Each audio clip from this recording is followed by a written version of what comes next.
શિવનગરમાં ચૂંટણી પહેલા તણાવ, મહિલાઓની એસપીને ચેતવણી, કાર્યવાહી નહીં થાય તો ધરણા। નગરપાલિકાની આવનારી 24 અને 25 એપ્રિલ 2026ની સ્થાનિક સ્વરાજની ચૂંટણીને લઈને શિવનગર વિસ્તારમાં તણાવપૂર્ણ માહોલ સર્જાયો છે। ખાસ કરીને વોર્ડ નંબર 1 અને વોર્ડ નંબર 5ના રહીશો, જેમાં મોટી સંખ્યામાં મહિલાઓનો સમાવેશ થાય છે, ત્યારે ચૂંટણીમાં ગેરરીતિ થવાની ભીતિ વ્યક્ત કરવામાં આવી છે। આ મુદ્દે કોંગ્રેસની મહિલા આગેવાનો અને શિવનગરની બહેનો દ્વારા વાવથરા જિલ્લા પોલીસ અધિક્ષકને લેખિત રજૂઆતો કરવામાં આવી છે।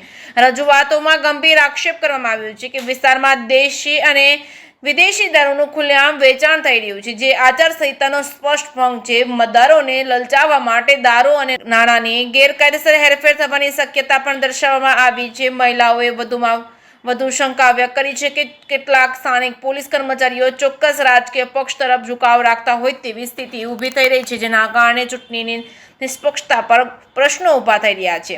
સમગ્ર મામલે રજૂઆત દરમિયાન મહિલા આગેવાનો અને પોલીસ અધિકારી વચ્ચે ઉગ્ર બોલાચાલી થઈ હોવાની માહિતી સામે આવી છે, જેનાથી મામલો વધુ ગરમાયો છે। જે કે સિંગુરત સાથે ભરત ઠક્કર, ડીસા।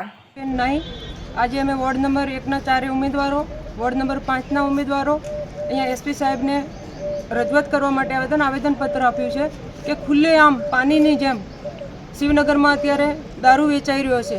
વચ્ચે મહિનો 2 મહિના શાંત થયું હતું, પણ હવે જે ચૂંટણી આવી છે ને જે ભાજપના ઉમેદવારો છે એ ખુલ્લેઆમ ઘરો ઘર જાય અને દારૂનું વિતરણ કરી રહ્યા છે। આજે અમે એસપી સાહેબે ખૂબ સારી રીતે અમને સાંભળ્યા છે અને આશ્વાસન આપ્યું છે અને બાંયધરી આપી છે કે તાત્કાલિક ધોરણે બેન અમારી અમે ટીમ મૂકીએ છીએ અને જ્યાં પણ તમારા જે પ્રશ્ન છે એ અમે હલ કરીશું।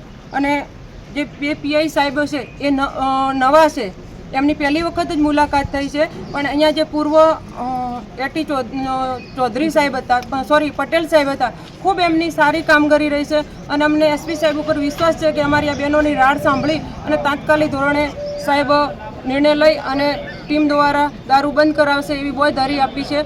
અને આ જો નહીં થાય તો અમને આજે જિજ્ઞેશભાઈ મેવાણી સાહેબ બહેનોને કહીને ગયા છે અને વચન આપીને ગયા છે કે 29 તારીખે બુધવારે તમે આ પૂરી શિવનગરની બહેનો અને હું વચન આપીને જાઉં છું કે તમે એક વખત સાહેબને મળો અને સાહેબ જો તમારો પ્રશ્ન સોલ્વ કરશે તો બરાબર છે, અને જો કાંઈ પણ એવું તમને થોડા ઘણું લાગે તો મને કોલ કરજો। હું 29 તારીખે આવી અને સીધે 200 થી 300 બહેનો અને જિજ્ઞેશભાઈ મેવાણી સાહેબ અમે એસપી કચેરીએ ધરણા ઉપર બેસી જશું, પણ મને એવું લાગે છે કે એવી નોબત નહીં આવે અને સાહેબ બહુ એક્ટિવ છે।